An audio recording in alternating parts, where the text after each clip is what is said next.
ನಮಸ್ಕಾರ ವಿದ್ಯಾರ್ಥಿಗಳೇ. 10ನೆಯ ತರಗತಿ ಸಿರಿಗನ್ನಡ ಗದ್ಯ ಭಾಗ್ಯಶಿಲ್ಪಿಗಳು ಅಭ್ಯಾಸ ಭಾಗದ ಸಂಪೂರ್ಣವಾದಂತಹ ಪ್ರಶ್ನೋತ್ತರಗಳು ಮತ್ತು ವ್ಯಾಕರಣಾಂಶಗಳನ್ನು ನಾವಿಲ್ಲಿ ನೋಡ್ತಾ ಹೋಗೋಣ.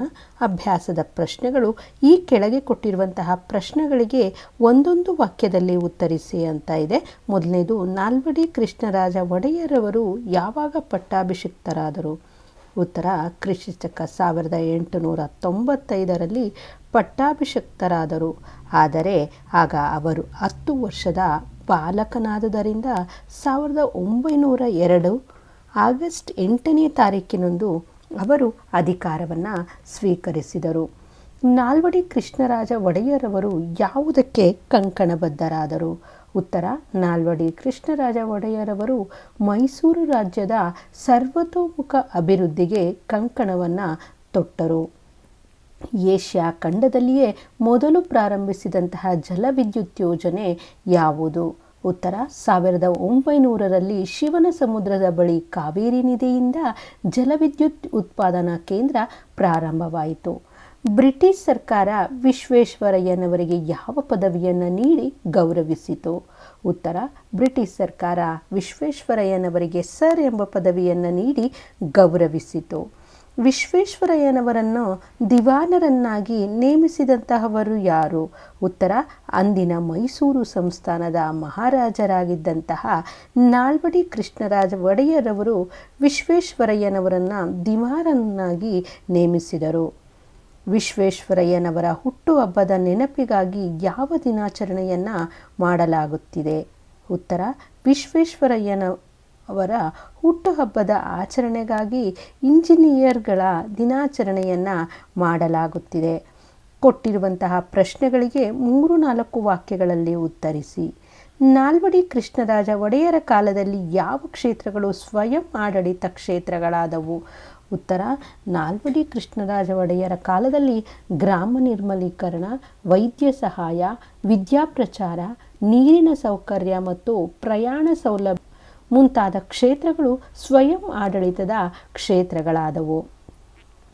ನಾಲ್ವಡಿ ಕೃಷ್ಣರಾಜ ಒಡೆಯರ ಕಾಲದಲ್ಲಿ ಯಾವ ನೀರಾವರಿ ಯೋಜನೆಗಳು ಕಾರ್ಯರೂಪಕ್ಕೆ ಬಂದವು? ನಾಲ್ವಡಿ ಕೃಷ್ಣರಾಜ ಒಡೆಯರರ ಕಾಲದಲ್ಲಿ 1900ರಲ್ಲಿ ಶಿವನ ಸಮುದ್ರದ ಬಳಿ ಕಾವೇರಿ ನದಿಯಿಂದ ಜಲವಿದ್ಯುತ್ ಉತ್ಪಾದನಾ ಕೇಂದ್ರ ಪ್ರಾರಂಭವಾಯಿತು. 1907ರಲ್ಲಿ ವಾಣಿ ವಿಲಾಸ ಸಾಗರ ಮಾರಿ ಕಣಿವೆ ಕಟ್ಟಲ್ಪಟ್ಟಿತು. 1911ರಲ್ಲಿ ಕೃಷ್ಣರಾಜ ಸಾಗರವನ್ನು ಕಟ್ಟಿದರು. ಶಿಕ್ಷಣದ ಬಗ್ಗೆ ವಿಶ್ವೇಶ್ವರಯ್ಯನವರು ಏನು ಹೇಳಿದ್ದಾರೆ? ಉತ್ತರ, ವಿಶ್ವೇಶ್ವರಯ್ಯನವರು ಶಿಕ್ಷಣವೇ ಎಲ್ಲ ಸಮಸ್ಯೆಗಳಿಗೆ ಪರಮೋಚ್ಚ ಪರಿಹಾರ ಎಂದು ನಂಬಿದ್ದರು. ಶಿಕ್ಷಣಕ್ಕಾಗಿ ಶಿಕ್ಷಣ ಇರಬೇಕು. ಅದು ಕೇವಲ ಕೆಲವೇ ಜನರ ಸ್ವತ್ತಾಗದೆ ಪ್ರಗತಿಪರ ರಾಜ್ಯದಲ್ಲಿ ಎಲ್ಲರ ಆಜನ್ಮ ಸಿದ್ಧ ಹಕ್ಕಾಗಬೇಕು ಎಂದು ಹೇಳಿದ್ದಾರೆ. ನೆಹರೂರವರು ಸರ್ ಎಂ ವಿಶ್ವೇಶ್ವರಯ್ಯನವರ ಬಗ್ಗೆ ಏನೆಂದು ಹೇಳಿದ್ದಾರೆ? ನೆಹರೂರವರು ಬೆಂಗಳೂರಿನಲ್ಲಿ ನಡೆದ ಶತಮಾನೋತ್ಸವ ಸಮಾರಂಭದಲ್ಲಿ ಮಾತನಾಡುತ್ತಾ ವಿಶ್ವೇಶ್ವರಯ್ಯನವರ ಬಗ್ಗೆ ಈ ರೀತಿ ನುಡಿದಿದ್ದಾರೆ: ದುರಾದೃಷ್ಟವಶಾತ್ ಭಾರತೀಯರಾದ ನಾವು ಹೆಚ್ಚು ಮಾತನಾಡುವವರು ಮತ್ತು ನುಡಿದಂತೆ ನಡೆಯಲಾರದವರೆಂಬ ದೂಷಣೆಗೆ ಒಳಗಾಗಿದ್ದೇವೆ. ತಾವು ಈ ಮಾತಿಗೆ ಬಹುದೊಡ್ಡ ರೀತಿಯಲ್ಲಿ ಹೊರತಾಗಿದ್ದೀರಿ. ತಾವು ಕಡಿಮೆ ಮಾತನಾಡಿದ್ದೀರಿ, ಹೆಚ್ಚು ಕೆಲಸ ಮಾಡಿದ್ದೀರಿ. ಅದನ್ನು ನಾವು ತಮ್ಮಿಂದ ಕಲಿಯೋಣ ಎಂದು ಹೇಳಿದ್ದಾರೆ. ಹಣಕಾಸು ನೀತಿಯಲ್ಲಿ ವಿಶ್ವೇಶ್ವರಯ್ಯನವರು ಮಾಡಿದಂತಹ ಮಾರ್ಪಾಡುಗಳಾವುವು? ಉತ್ತರ, ಹಣಕಾಸು ನೀತಿಯಲ್ಲಿ ವಿಶ್ವೇಶ್ವರಯ್ಯನವರು ಭದ್ರ ಬುನಾದಿಯನ್ನು ಹಾಕಿದರು. ಅದಕ್ಕಾಗಿ 1913ರಲ್ಲಿ ಮೈಸೂರು ಬ್ಯಾಂಕ್ ಸ್ಥಾಪನೆಗೆ, ಕೈಗಾರಿಕೆಗಳ ಅಭಿವೃದ್ಧಿಗೆ ಫೀಡರ್ ಬ್ಯಾಂಕ್ ಹಾಗೂ ಕೈಗಾರಿಕೆ ಹೂಡಿಕೆ ಹಾಗೂ ಅಭಿವೃದ್ಧಿ ನಿಧಿಗಳನ್ನು ಇವರು ಸ್ಥಾಪಿಸಿದರು. ಸಾರ್ವಜನಿಕ ಜೀವ ವಿಮಾ ಯೋಜನೆಯನ್ನು ಜಾರಿಗೆ ತಂದರು.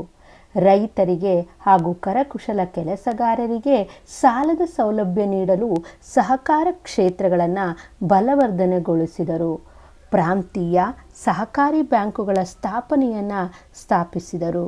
ರಾಜ್ಯದ ಆಸ್ತಿಯನ್ನು ಹೆಚ್ಚಿಸಿ ಹೆಚ್ಚು ಆದಾಯ ತರುವುದರ ಮೂಲಕ ಅಭಿವೃದ್ಧಿ ಕಾರ್ಯಗಳ ಪ್ರಭಾವವನ್ನು ಅಳೆಯಲು ಅನುಕೂಲವಾಗಲು ಆಯವ್ಯಯಕ್ಕೆ ಹೊಸ ದೃಷ್ಟಿಕೋನವನ್ನು ಕಂಡುಕೊಂಡರು.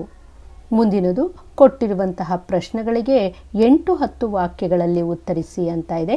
ನಾಲ್ವಡಿ ಕೃಷ್ಣರಾಜರ ಒಡೆಯರ ಕಾಲದ ಮೈಸೂರು ಮಾದರಿ ಮೈಸೂರು ರಾಜ್ಯ ಹೇಗಾಯಿತು ಅನ್ನುವಂಥದ್ದು ಉತ್ತರ. ನಾಲ್ವಡಿ ಕೃಷ್ಣರಾಜ ಒಡೆಯವರು ಆಗಿನ ದಿವಾನರಾಗಿದ್ದಂತಹ ಕೆ ಶೇಷಾದ್ರಿ ಅಯ್ಯರ್ರವರ ಸಹಕಾರದೊಡನೆ ಮೈಸೂರು ರಾಜ್ಯದ ಸರ್ವತೋಮುಖ ಅಭಿವೃದ್ಧಿಗೆ ಕಂಕಣಬದ್ಧರಾದರು. ಅರಸರು ಜನತೆ ಆಡಳಿತದಲ್ಲಿ ನೇರವಾಗಿ ಪಾಲ್ಗೊಳ್ಳುವಂತೆ ಮಾಡಿದರು. ಇದಕ್ಕಾಗಿ ಪ್ರಜಾಪ್ರತಿನಿಧಿ ಸಭೆ ವರ್ಷದಲ್ಲಿ 2 ಬಾರಿ ಕರೆದರು. ನ್ಯಾಯ ವಿಧಾಯಕ ಸಭೆಯನ್ನು ಕೂಡ ಸ್ಥಾಪಿಸಿದರು. ಸ್ಥಳೀಯ ಸಂಸ್ಥೆಗಳನ್ನು ರಚಿಸಿ ಆಡಳಿತ ವಿಕೇಂದ್ರೀಕರಣಕ್ಕೆ ಅವಕಾಶ ಅಥವಾ ಅನುವು ಮಾಡಿಕೊಟ್ಟರು. ಗ್ರಾಮ ಪಂಚಾಯಿತಿಗಳನ್ನು ಪ್ರಾರಂಭಿಸಿದರು. ನಗರ ನೈರ್ಮಲ್ಯಕರಣ, ವೈದ್ಯಕೀಯ ಸೇವೆ, ವಿದ್ಯಾ ಪ್ರಚಾರ, ನೀರಿನ ಸೌಕರ್ಯ, ಪ್ರಯಾಣ ಸೌಲಭ್ಯಗಳನ್ನು ಸ್ವಯಂ ಆಡಳಿತ ಕ್ಷೇತ್ರಗಳೆಂದು ಅವರು ಘೋಷಿಸಿದರು. ಹಲವಾರು ರೈಲು ಮಾರ್ಗಗಳನ್ನು ಕೂಡ ಸ್ಥಾಪಿಸಿದರು. ಶಿವನ ಸಮುದ್ರ ಬಳಿ ಜಲವಿದ್ಯುತ್ ಯೋಜನಾ ಹಾಗೂ ವಾಣಿ ವಿಲಾಸ ಸಾಗರ, ಕೃಷ್ಣರಾಜ ಸಾಗರದ ಬಳಿ ಕಾವೇರಿ ಅಣೆಕಟ್ಟೆಗಳನ್ನು ನಿರ್ಮಿಸಲಾಯಿತು. ಮೈಸೂರು ವಿಶ್ವವಿದ್ಯಾನಿಲಯದ ಸ್ಥಾಪನೆ, ಮೈಸೂರು ಬ್ಯಾಂಕಿನ ಸ್ಥಾಪನೆ ಅಭಿವೃದ್ಧಿ ಕಾರ್ಯಗಳಿಗೆ ಸಾಕ್ಷಿಯಾಗಿ ನಿಂತಿವೆ. ವಿಶ್ವೇಶ್ವರಯ್ಯನವರು ಮೈಸೂರು ದಿವಾನರಾಗಿ ಸಲ್ಲಿಸಿದಂತಹ ಸೇವೆಯನ್ನು ಬರೆಯಿರಿ ಅಂತ ಇದೆ. ಉತ್ತರ: ಶ್ರೀ ನಾಲ್ವಡಿ ಕೃಷ್ಣರಾಜ ಒಡೆಯರವರು ವಿಶ್ವೇಶ್ವರಯ್ಯನವರನ್ನು ಮೈಸೂರು ದಿವಾನರಾಗಿ ನೇಮಿಸಿದರು.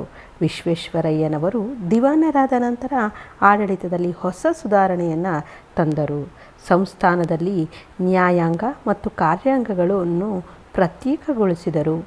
ಶಿಕ್ಷಣದಲ್ಲಿ ವಿವಿಧ ಯೋಜನೆಗಳನ್ನು ಜಾರಿಗೆ ತಂದರು. ಮೈಸೂರು ವಿಶ್ವವಿದ್ಯಾನಿಲಯವನ್ನು ಸ್ಥಾಪಿಸಿದರು. ತಾಂತ್ರಿಕ ಶಿಕ್ಷಣ ಹಾಗೂ ವೃತ್ತಿಪರ ಶಿಕ್ಷಣಕ್ಕೆ ಹೆಚ್ಚು ಆದ್ಯತೆಯನ್ನು ಕೊಟ್ಟರು. ಕನ್ನಡ ಸಾಹಿತ್ಯ ಪರಿಷತ್ತನ್ನು ಸ್ಥಾಪಿಸಿದರು. ಭದ್ರಾವತಿಯಲ್ಲಿ ಕಬ್ಬಿಣ ಮತ್ತು ಉಕ್ಕಿನ ಕಾರ್ಖಾನೆ, ಸಕ್ಕರೆ ಕಾರ್ಖಾನೆ, ಬೆಂಕಿ ಕಡ್ಡಿ, ರಸಗೊಬ್ಬರಗಳ ಕಾರ್ಖಾನೆ, ಹೆಂಚಿನ ಕಾರ್ಖಾನೆ, ಗಂಧದ ಎಣ್ಣೆ, ಸಾಬೂನು ಈ ಎಲ್ಲ ಕೈಗಾರಿಕೆಗಳ ಜೊತೆಗೆ ಕೃಷ್ಣರಾಜೇಂದ್ರ ಬಟ್ಟೆ ಗಿರಣಿ, ಕಾಗದದ ಕಾರ್ಖಾನೆ ಮುಂತಾದವುಗಳನ್ನು ಕೂಡ ಸ್ಥಾಪಿಸಿದರು. ಮೈಸೂರು ಬ್ಯಾಂಕ್ ಕೈಗಾರಿಕೆಗಳ ಅಭಿವೃದ್ಧಿಗೆ ಫೀಡರ್ ಬ್ಯಾಂಕ್, ಪ್ರಾಂತೀಯ ಸಹಕಾರಿ ಬ್ಯಾಂಕುಗಳನ್ನು ಸ್ಥಾಪಿಸಿದರು. ರೈತರಿಗೆ, ಕರಕುಶಲಕರ್ಮಿಗಳಿಗೆ ಸಾಲ ಸೌಲಭ್ಯ, ಜೀವ ವಿಮಾ ಸೌಲಭ್ಯವನ್ನು ಕೂಡ ಅವರು ಒದಗಿಸಿಕೊಟ್ಟರು. ಒಟ್ಟಾರೆ ಮೈಸೂರು ಸಂಸ್ಥಾನವನ್ನು ಮಾದರಿ ಮೈಸೂರಾಗಿ ಪರಿವರ್ತಿಸಿದರು. ಹೀಗೆ ಮೈಸೂರು ಸಂಸ್ಥಾನವನ್ನು ವಿಶ್ವೇಶ್ವರಯ್ಯನವರು ದಿವಾನರಾದ ನಂತರ ಅದರ ಸರ್ವತೋಮುಖ ಅಭಿವೃದ್ಧಿಗಾಗಿ ಶ್ರಮಿಸಿದರು. ಶಿಕ್ಷಣ ಕ್ಷೇತ್ರಕ್ಕೆ ವಿಶ್ವೇಶ್ವರಯ್ಯನವರು ಸಲ್ಲಿಸಿದಂತಹ ಕೊಡುಗೆಯನ್ನು ತಿಳಿಸಿ ಅಂತ ಇದೆ. ಉತ್ತರ: ಶಿಕ್ಷಣ ಕ್ಷೇತ್ರಕ್ಕೆ ವಿಶ್ವೇಶ್ವರಯ್ಯನವರು ಸಲ್ಲಿಸಿರುವಂತಹ ಕೊಡುಗೆ ಅಪಾರ. ಆಧುನಿಕ ಶಿಕ್ಷಣವೇ ಎಲ್ಲ ಸಮಸ್ಯೆಗಳಿಗೂ ಪರಮೋಚ್ಚ ಪರಿಹಾರವೆಂದು ನಂಬಿದ್ದರು. ಶಿಕ್ಷಣವು ಸಂಜೀವಿನಿ ಎಂಬುದನ್ನು ಅರಿತಿದ್ದಂತಹ ಅವರು ಶಿಕ್ಷಣದ ವಿವಿಧ ಯೋಜನೆಗಳನ್ನು ರೂಪಿಸಿದರು. ಅದಕ್ಕಾಗಿ 1913ರಲ್ಲಿ ಪ್ರಾಥಮಿಕ ಶಿಕ್ಷಣ ನಿಬಂಧನೆಯನ್ನು ಜಾರಿಗೆ ತಂದರು.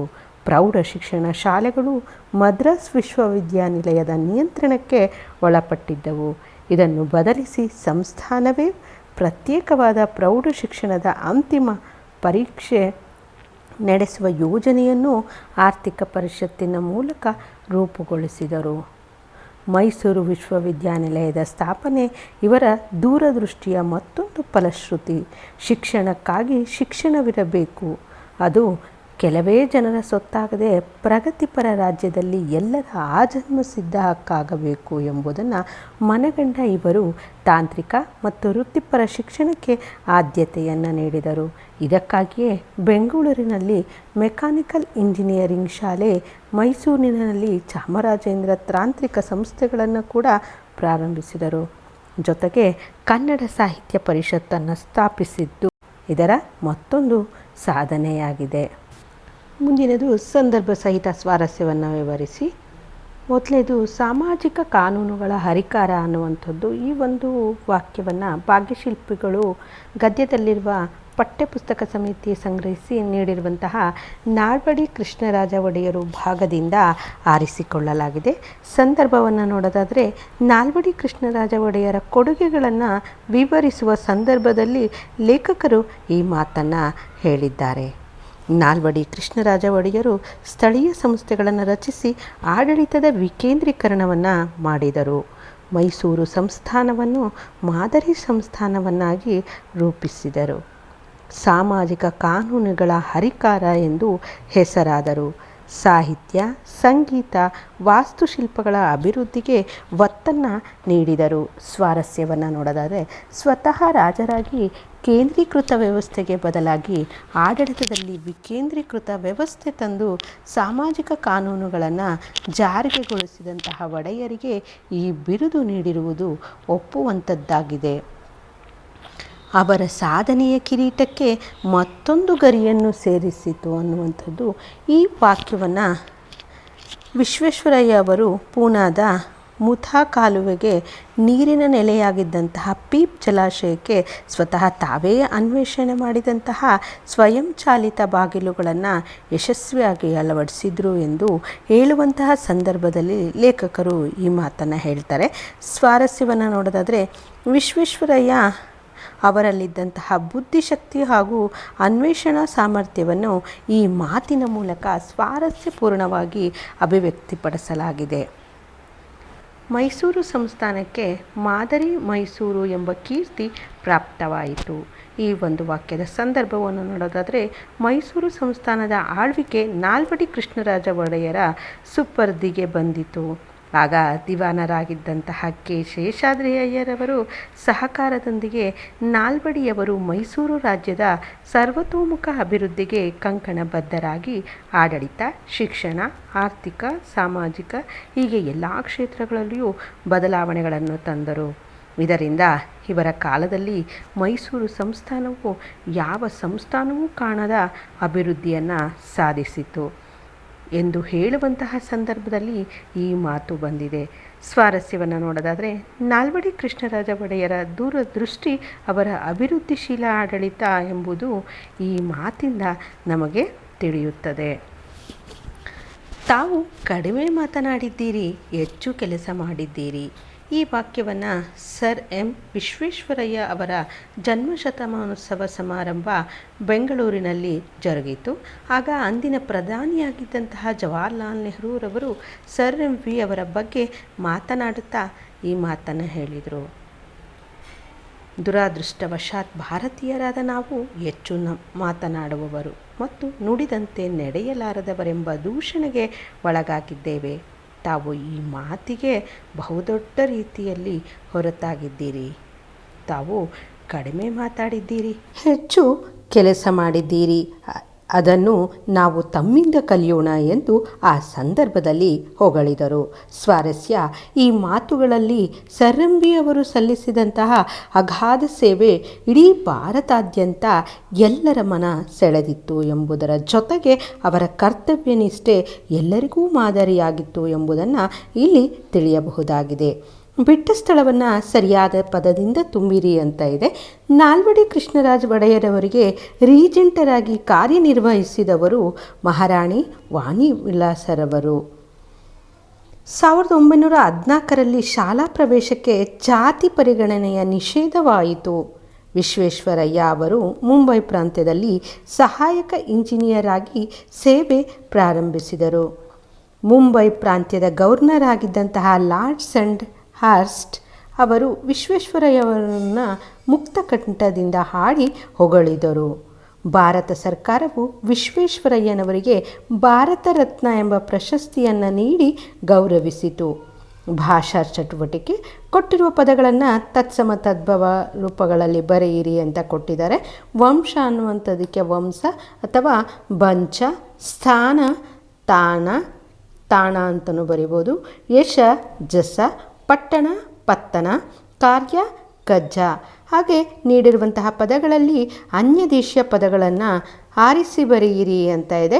ಅನ್ಯ ದೇಶೀಯ ಪದಗಳು ಡಿಪ್ಲೊಮೊ, ದಿವಾನ, ಸೋಪು, ಕಾರ್ಖಾನೆ, ಕಾಗದ, ಕಚೇರಿ ಎನ್ನುವಂಥದ್ದು. ಮುಂದೆ ಕೊಟ್ಟಿರುವಂತಹ ಗಾದೆಗಳ ಅರ್ಥವನ್ನು ವಿವರಿಸಿ ಬರೆಯಿರಿ ಅಂತ ಇದೆ. ಮೊದಲನೇದು ಕೂಡಿ ಬಾಳಿದರೆ ಸ್ವರ್ಗ ಸುಖ ಅನ್ನುವಂಥದ್ದು.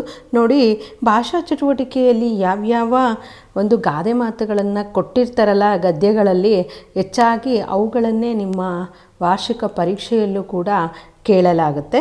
ಹೀಗಾಗಿ ಇವುಗಳ ಕಡೆಯೂ ಕೂಡ ನೀವು ಹೆಚ್ಚಿನ ಗಮನವನ್ನು ಕೊಡಬೇಕಾಗುತ್ತೆ. ಕೂಡಿ ಬಾಳಿದರೆ ಸ್ವರ್ಗ ಸುಖ ಅನ್ನುವಂಥದ್ದು ಇದೊಂದು ಪ್ರಸಿದ್ಧ ಗಾದೆಯಾಗಿದೆ. ಹಿರಿಯರು ಕಿರಿಯರಿಗೆ ಹೇಳಿರುವಂತಹ ಕಿವಿಮಾತು ಸಹ ಆಗಿದೆ. ಹಿಂದಿನ ಕಾಲದಲ್ಲಿ ಅವಿಭಕ್ತ ಕುಟುಂಬವಿದ್ದು ಮನೆ ತುಂಬ ಜನ ಇರ್ತಾಯಿದ್ರು.